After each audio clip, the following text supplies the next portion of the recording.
Hello, and welcome to our lesson on calculating the median and mode, as well as understanding the different advantages of mean, median, and mode. In this lesson, we will start by defining and calculating the median and mode. We will then compare and contrast the advantages of the mean, median, and mode.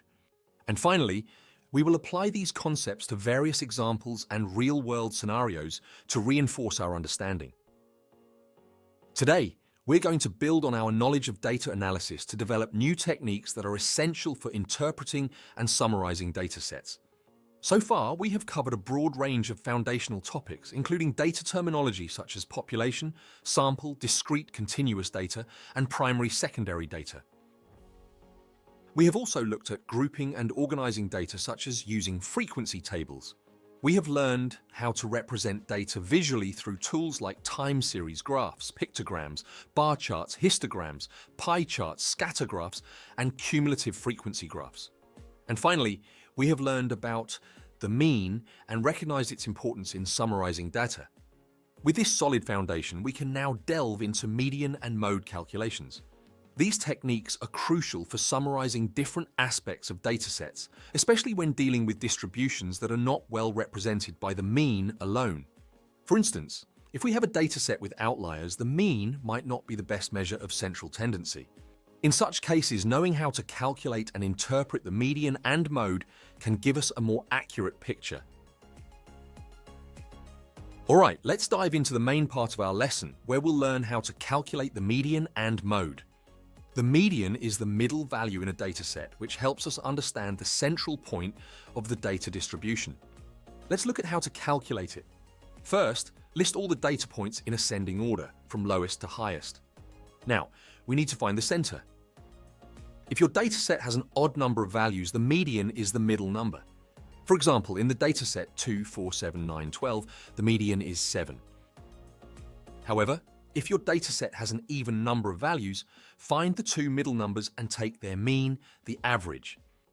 For example, in the dataset 3, 5, 8, 11, the two middle numbers are 5 and 8. The median is 5 plus 8 over 2, which equals 6.5. If you're using a cumulative frequency graph, find the median by locating the middle of the total frequency on the y-axis, then draw a horizontal line to the cumulative frequency curve, and finally drop down to the x-axis. The mode is the most frequently occurring value in a dataset. It represents the most common value and can tell us about the popularity or frequency of certain data points. Let's look at how to calculate the mode. First, list all the data values and count how many times each value occurs. The value that appears the most frequently is the mode.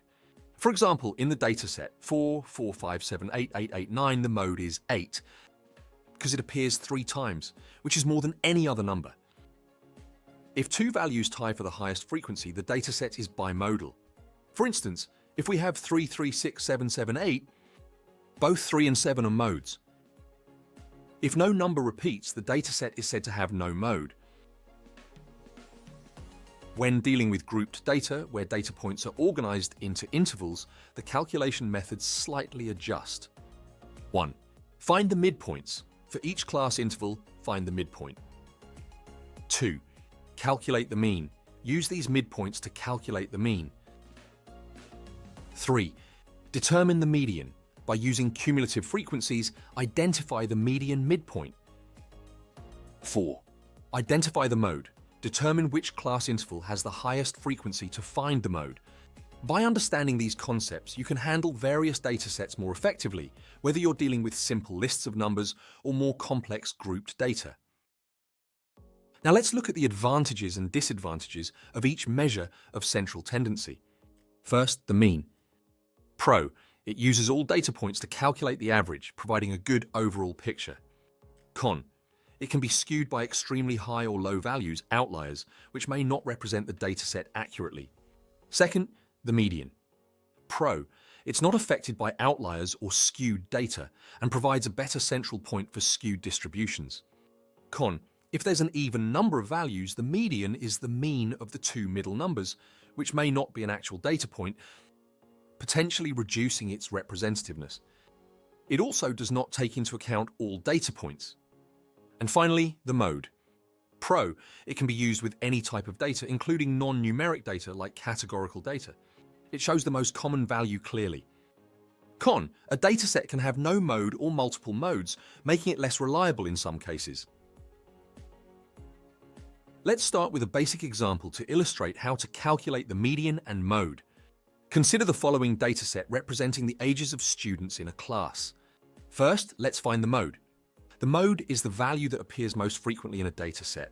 In this case, the number 14 appears 3 times more than any other number.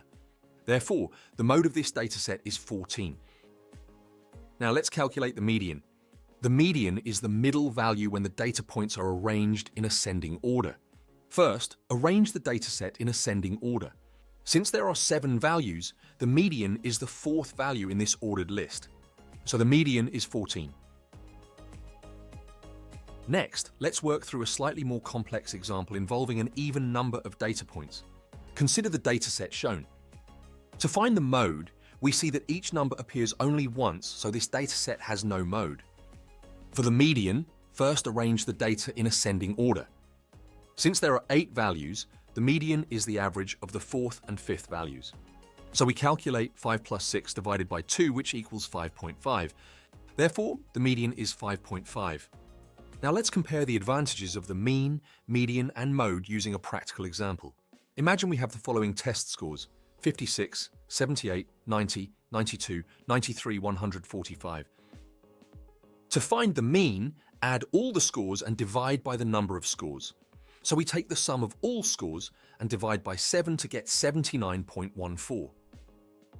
To find the median, arrange the scores in ascending order. The median is the 4th value, which is 90. The mode here does not exist since no score repeats. In this example, the mean is affected by the outlier score of 45, pulling it lower. In contrast, the median provides a better central value as it is not influenced by extreme values. Finally, let's look at a real-world scenario. Suppose we have the weekly sales figures in hundreds of pounds for a small shop over the last 10 weeks. The data is shown on the right. We will find the mode, the median, and the mean of these figures. First, the mode. In this example, there is no mode as all values are unique. Next, the median. To calculate this, arrange the data in ascending order as shown.